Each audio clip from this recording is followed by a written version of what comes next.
two of the things that I think Purdue can do to better support students' health is for all faculty, staff, and students to go through QPR training as well as mental health first aid training.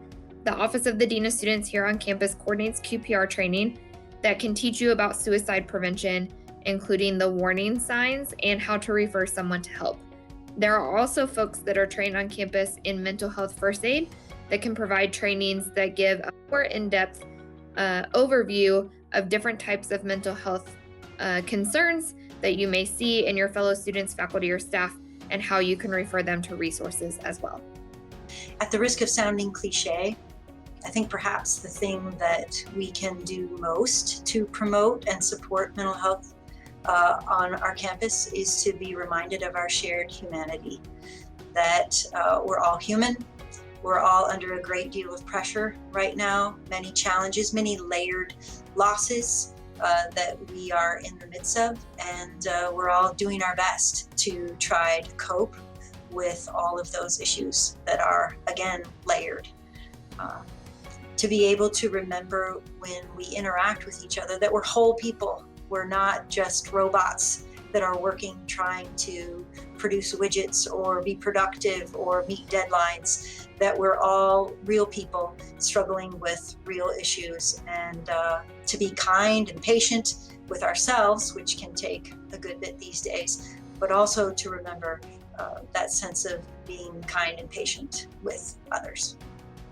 Purdue can better support mental health as a whole by making sure that students are aware of the resources they have. I know there are resources on campus, but I think it's important that students are aware of that and know that, especially incoming freshmen. It's a hard time in college, there's a lot of different stresses, so I think it's good. I think it would help tremendously if people would begin to accept that mental illness is a disability, just like any other form of disability, just as legitimate.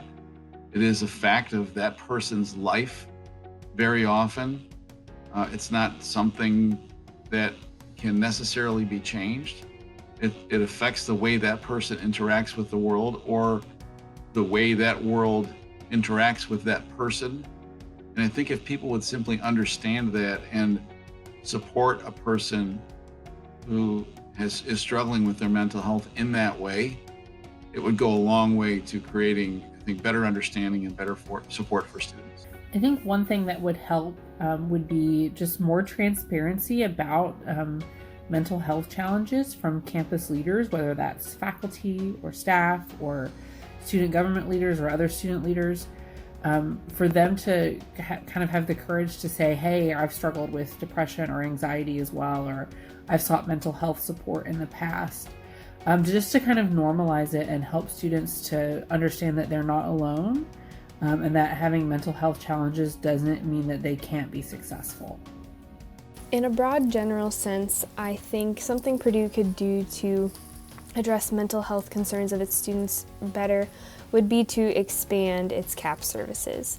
I do not have personal experience with CAPS, but from what I've heard from my fellow Boilermakers, CAPS can be very difficult to get into at times, and I know that is a big challenge to tackle, and it has a lot to do with resources.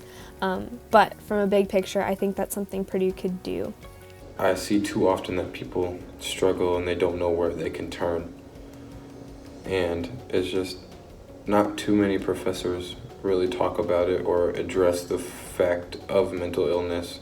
And even just having information out there about mental health just more readily accessible to people, instead of hiding away and thinking that they're fine, that they can see it's okay, there are people out there like me.